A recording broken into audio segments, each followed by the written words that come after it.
Hi students, तो आप सब कैसे हैं। इस वीडियो में हम लोग क्लास 10th के बहुत ही important chapter how do organism reproduce discuss करने वाले हैं। एग्जामिनेशन पॉइंट ऑफ व्यू से ये चैप्टर बहुत ही इंपॉर्टेंट एज वेल एज ये बहुत ही इजी चैप्टर है। तो इसमें हम लोग जो डिस्कस करने वाले हैं वो है क्या, इसमें हम लोग बात करेंगे कि रिप्रोडक्शन होता क्या है, टाइप्स ऑफ रिप्रोडक्शन। तो दो तरह के रिप्रोडक्शन होंगे, एसेक्सुअल रिप्रोडक्शन और सेक्सुअल रिप्रोडक्शन। फिर हम लोग देखेंगे कैरेक्टरिस्टिक्स ऑफ असेक्सुअल रिप्रोडक्शन और कुछ एग्जांपल्स जैसे fusion, budding, regeneration with diagram. Sexual reproduction, इसकी कैरेक्टरिस्टिक्स को भी देखेंगे और एग्जांपल्स ह्यूमन, काउ, बहुत सारे हैं, बट हम लोग ह्यूमन के बारे में ज़्यादा पढ़ने वाले हैं। अब ये फर्टिलाइजेशन दो तरह का होगा, internal fertilisation, external fertilisation. Human reproductive system, जिसमें male reproductive system and female reproductive system पढ़ेंगे और साथ में हम लोग कॉन्ट्रासेप्शन के बारे में भी जानेंगे।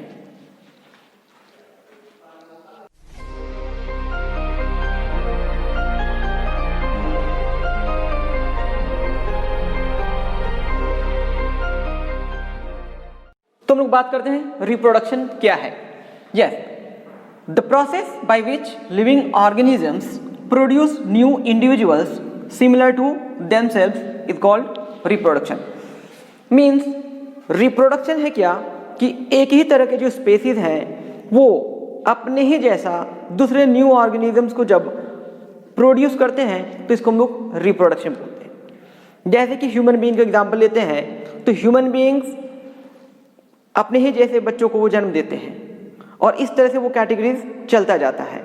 उसी तरह से काऊ के बारे में देखेंगे तो काऊ के जो स्पेसीज हैं वो काऊ, एक काऊ, दो काऊ, तो क्योंकि जो जितने भी सारे ऑर्गेनिजम्स हैं वो तो एक टाइम होगा कि जब वो ओल्ड हो जाएगा और डेथ हो जाएगा।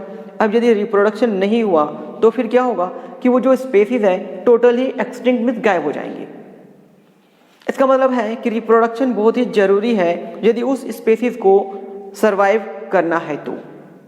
दैट मीन्स क्या हुआ कि ये रिप्रोडक्शन बहुत ही इंपॉर्टेंट है किसी भी स्पेसीज को long generation to generation survive करने के लिए। तो रिप्रोडक्शन जो है वो दो तरह के हैं, asexual reproduction and sexual reproduction. तो गैमेट्स या फिर जर्म सेल या फिर रिप्रोडक्टिव सेल्स, तो ये है क्या, मेल, ये दो तरह के होंगे, एक मेल गैमेट्स होगा और एक फीमेल गैमेट्स होगा। मेल गैमेट्स में स्पर्म और फीमेल गैमेट्स में ओवम या फिर एग।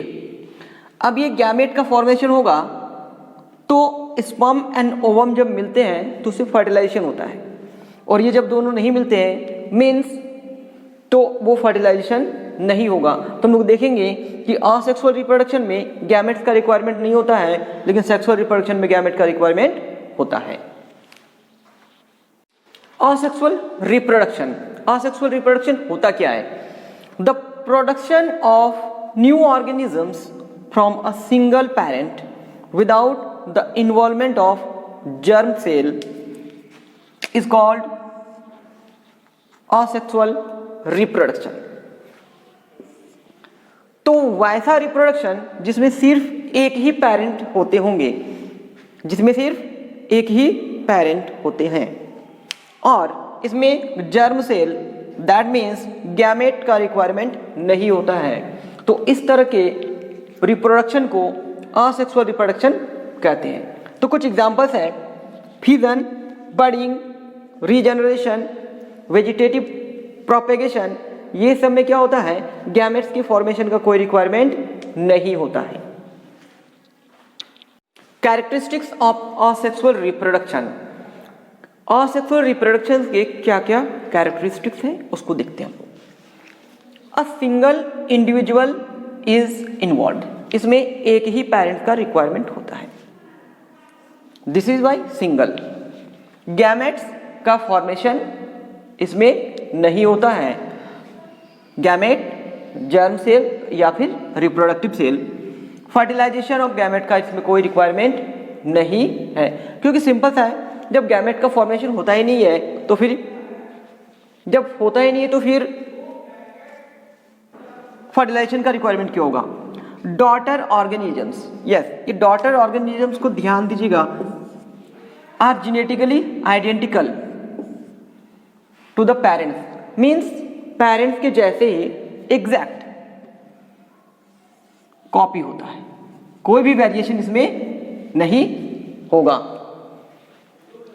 डॉटर ऑर्गेनिजम्स, एक ऑर्गेनिज्म से दूसरे ऑर्गेनिज्म जो रिप्रोड्यूस होंगे उसको हम लोग कहेंगे डॉटर ऑर्गेनिजम्स।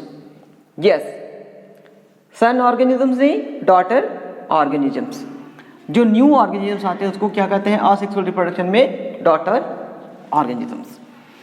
जेनेटिकली आइडेंटिकल, अभी बताएं कि उनके जीन में कोई चेंज नहीं होता, मीन्स कोई वेरिएशन उनको देखने के लिए नहीं मिलेगा। It is faster mode of reproduction, means कम ही समय में बहुत ज़्यादा रिप्रोडक्शन हो सकता है, इसलिए इसको कहते हैं फास्टर मोड ऑफ रिप्रोडक्शन। तो ये कैरेक्टरिस्टिक्स है असेक्सुअल रिप्रोडक्शन की।